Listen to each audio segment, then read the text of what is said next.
Dans un tout registre, donc, nous vous faisons écho de la déclaration du ministre de l'Environnement, de l'Eau et de l'Assainissement à la COP28.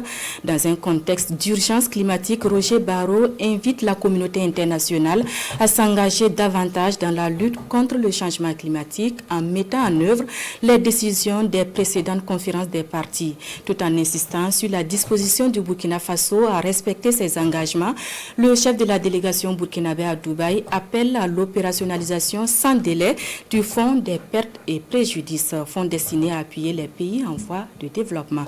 La teneur de sa déclaration prononcée le 9 décembre avec notre envoyé spécial, bienvenue Tansa.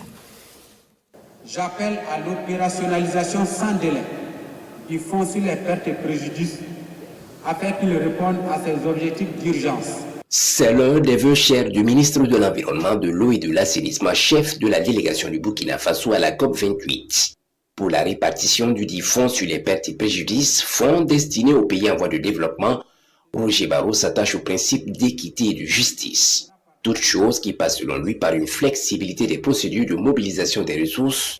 Dans la foulée, le chef de la délégation burkinabé engage notre pays à être un modèle en matière de réduction des gaz à effet de serre, principal moteur du changement climatique. Le Burkina Faso, malgré l'adversité du climat et le phénomène terroriste qui lui est imposé depuis 2015, jouera pleinement sa partition.